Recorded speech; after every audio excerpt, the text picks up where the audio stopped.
All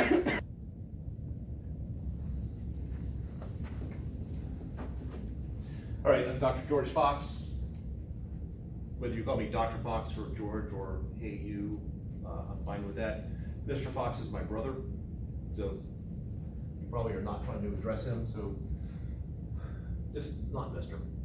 I'm fine with first name if you want to be more informal. Well, the rest of the contact information is in the syllabus. Has anybody taken a looked at the Blackboard site yet? Can you see anything? Okay, did you do the course entry assignment? Not yet. Okay, I forgot to do the adaptive release thing. Okay, if you go to coursework, sorry, let's try that one. If you go to coursework, do you see anything? Yes. What do you see? Chapter 1 about science and a dummy assignment. That's all I see. That's it? Okay. In order to see the rest of it, you need to do the course entry, at least one attempt at the course entry assignment in order to see the rest of it. So as soon as you do that, then the rest of it will magically appear.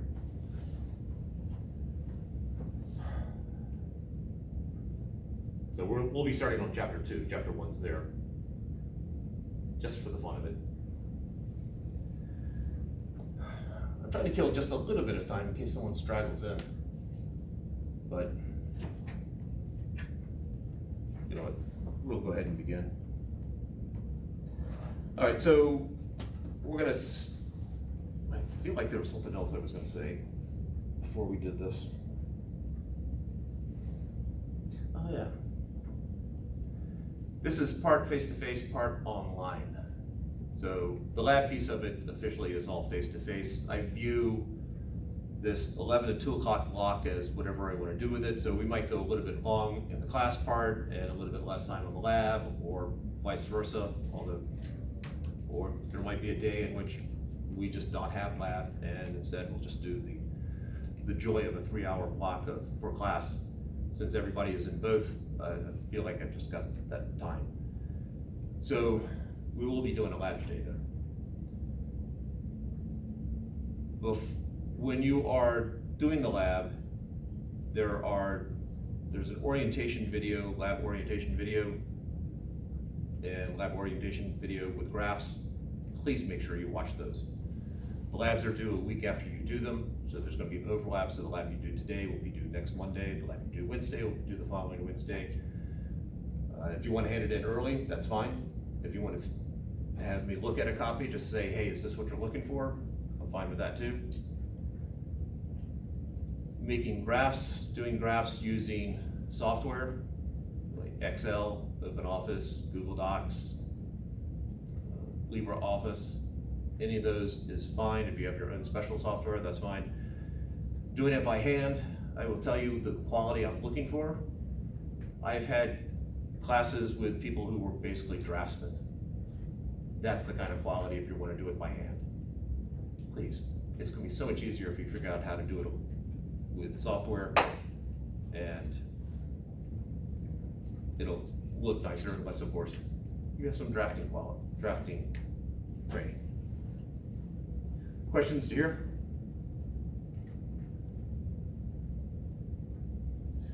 All right, because this class is part face-to-face and part online, there are videos under the chapters which are, I think it's cleverly labeled videos to watch or something along those lines. Please watch them. I'm not covering all the material in the face-to-face part. I'm hitting the highlights and the places where I feel students make the most mistakes. There will be some parts which, like when we do the force diagrams, I will go into that in more detail in class, but please, watching the videos is part of the class. And some groups are really good at that, and some groups that less so. All right, now that all that's out of the way, one last pause for any questions.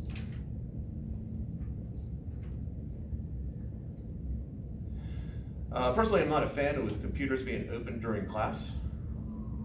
Some people take notes that way, and some people are just doing homework from other classes. I'm not quite sure what 8 of you are doing, or 9 of you. But if you can take notes by hand, I prefer that. Also recording it so you can watch it later. But I know some people have issues with handwriting and can't read it. And some people have tablets where they're writing with an actual pen. I'm okay with that part, but computer sub, flashing back to bad memories. All right, however, for the first part, I'm gonna give you a pre-course assessment. It is 30 questions, multiple choice. What I'm about to hand to you, please do not write on it. If there are marks on it, please don't assume that they are correct or incorrect marks. When you hand it in, when you're handing the test in, if there are marks on it, just let me know. And so please do not write on these, so you need a separate sheet of paper, which you will hand in if you need paper. There's some right here. Physics 110, right? Physics 110. And your name? Helena Bradley. You're Helena. All right. They're about to do a pre-course assessment. No, we are about to. Awesome.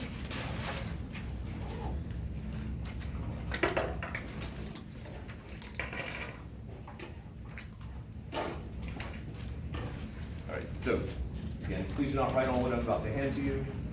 And 30 questions, multiple choice. And when we're done, then we'll talk about what's next. Thank you. You just might have to have one in here that, with a point even. Not all of them have points. You want me to put this back? Can I also have a pencil? Thank you, I just want to. Thank you. Thank you. If you don't have 30 questions, then you're probably missing a page. Let me know.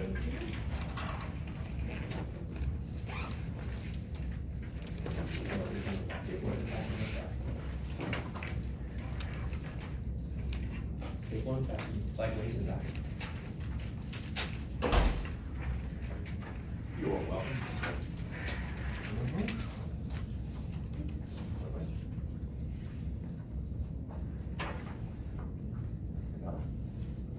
Okay, you already have one? Good. Let's step back. There we go.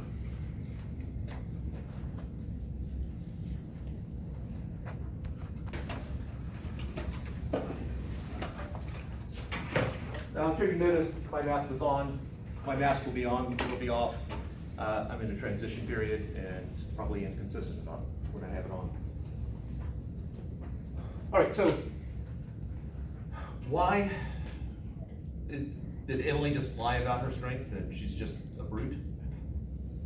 Why was Emily able to touch the rope to the ground so easily?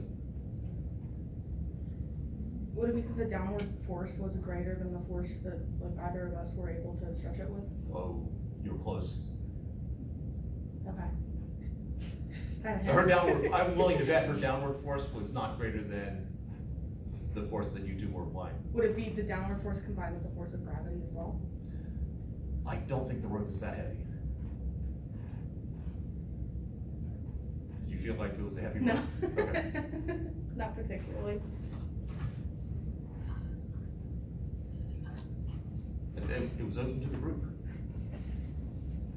Like the downward force is, like the two sides of the pulling are not really like pushing it up as much as they could be. All right. That's the key right there. When Rachel and Helena were pulling, which direction was most of their effort? Horizontal. Whoever was pulling it the hardest. Say it again? So who was pulling it the hardest? No, actually, they're probably pulling the same amount of hardness. Which way were they pulling though? Backward. Look, I was thinking Horizontally. horizontally. But yeah. How much of their effort was actually countering Emily? Because Emily is going this way, they were mainly going that way. They were fighting against each other far more than they were fighting against Emily. It's almost a no-win, unless occasionally you do get, it's really lopsided, and you get someone who really is incredibly weak. But they pretty much had no chance. So at the end there, they were pulling at, say, at angles like that. If we think about it, that's this one right here, that's to the right and up, to the right and, go for a different color here. Ooh. This is the part here which is actually trying to fight against Italy. This is fighting against the person on the other side. Now, what does this have to do with the course? Even though Helena and Rachel were pulling with an incredible amount of force, and Italy didn't have to apply as much force, she was able to overcome them because direction matters. There are a number of quantities that we will study in this course where direction matters. So if you have a quantity, something that you can measure, where direction matters, we're dealing with a vector. We will be dealing with vectors throughout the entire course.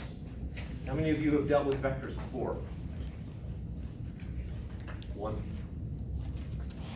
There's one more than usual. If you are not dealing with vectors, in other words, direction doesn't matter, such as how many people are in the room? 18. There's no direction to that, it's just a number. That's a quantity that has no direction. That is known, well, actually, this is the math that you've been working with since kindergarten or before. What's that number called, if it's not a vector? An integer? More general than that. I think kindergarten teachers need to introduce this word more. And don't worry, usually no one knows what it is. Scalar. Scalars do not have a direction, vectors do have a direction.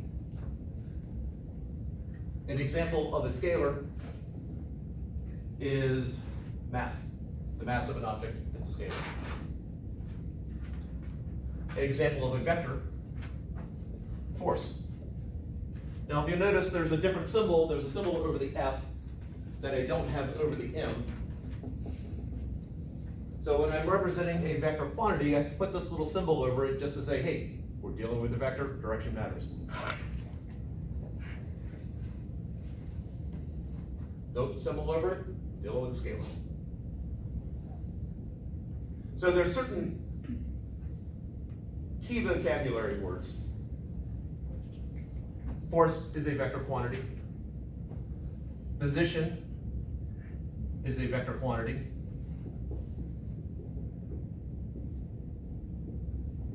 Those are common symbols for position. So this is force, position, displacement is a vector quantity. So if I ask what is the displacement of an object, automatically you should think, oh, vector, direction matters. And this is just a triangle, otherwise known as a delta, and then whatever letter you're using for position. Velocity is a vector quantity. V with a vector symbol over it.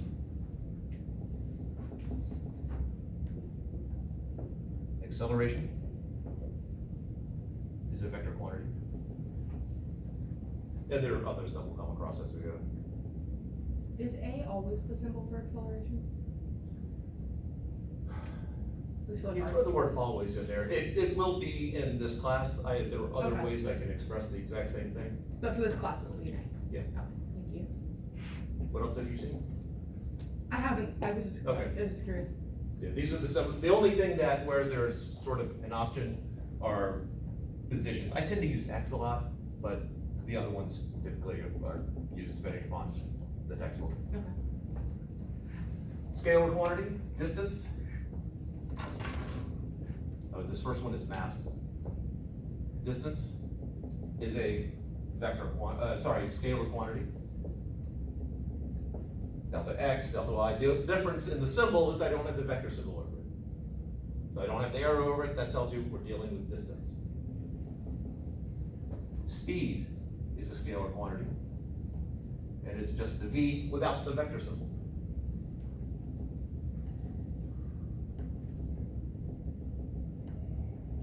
And then the last one that I'm gonna do right now, just spilled it over there, acceleration.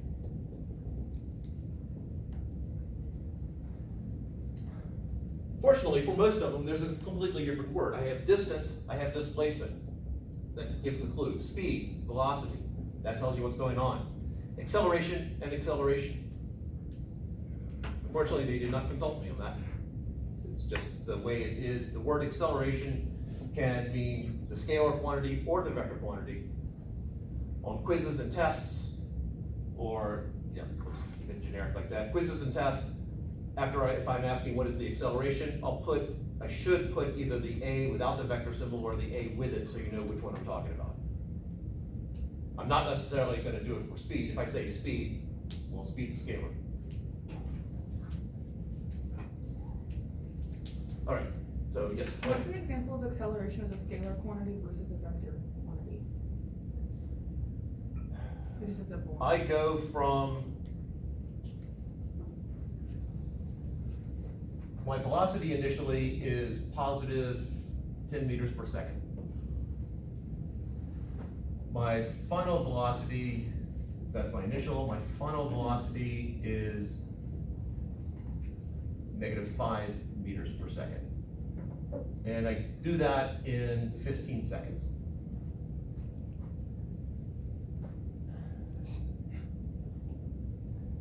Is this the best example?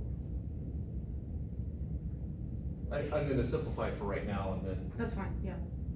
0 meters per second. And we'll make that 10 seconds, just to make the math nicer.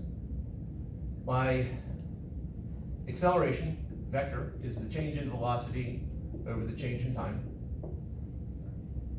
My change in velocity, I'll open that up. What is my change? If I go from 10 meters per second to 0 meters per second, what is my change in velocity? 10. Yes, I heard somebody say it. -10. -10. Whenever you're asked for change, there are not a lot of times that really you can get away with always in physics. You can get away with always in this class, but always is there's usually an exception somewhere. But when you're finding change is always final minus initial. So my change in velocity is -10 meters per second over 10 seconds, or -1 meter per second squared. That's my scalar acceleration. Okay. Sorry, my vector acceleration. Okay. Vector symbol. My scalar acceleration is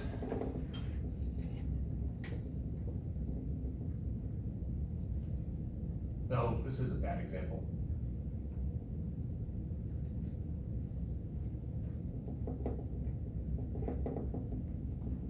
I'm getting into some subtleties that I didn't want to get into. All right, here's a better example. Anyway, how do you find? That's how you find scalar vector acceleration. I'm going around a curve at 10 meters per second. So a constant 10 meters per second. My scalar acceleration, well, there's no change in speed. The scalar acceleration is 0. Okay. My vector acceleration is not 0. Because vector acceleration deals with change in velocity. And I'm traveling in that direction, and then later I'm traveling in that direction. My speed has not changed, but the direction has changed. Therefore, there is a vector acceleration. Okay. And in this particular case, it's known as centripetal acceleration. That shows up in chapter 8. Is that sufficient for now? Yeah, that's plenty for now, Okay. thank you. I just wanted to know what the difference was, that makes sense. All right. No other questions at the moment?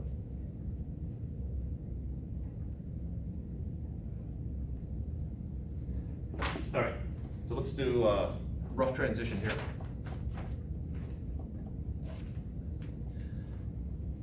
The lab. We're gonna go down to the other room, which I mean 306, it's the one halfway down. Because it's the equipment's in there, and it's wide open space. It's much more spacious than this. You don't have to push things out of the way.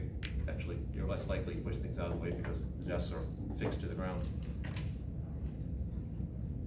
In the groups, I don't want groups more than 3 people in today's groups. The group that you're in today is not necessarily the group you're in next time. These are not set groups, just like you do not have assigned seats. People tend to sit in basically the same spot, but it's not set. When you hand the lab in a week, or earlier if you feel like it, what you're gonna hand in to me is this, what I'm handing out, slowly. Apparently I have issues here. Yeah, I've got issues. There we go. You're gonna hand this in plus any graphs that you are making for this, and you are making graphs for this.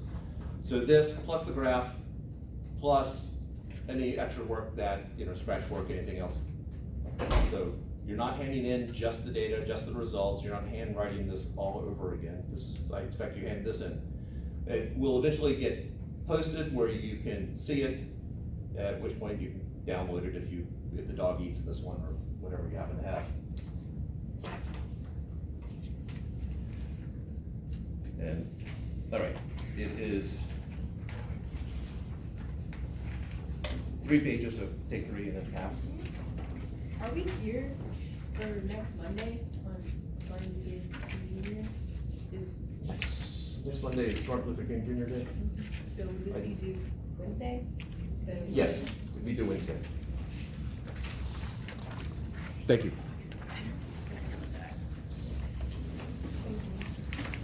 Let that run.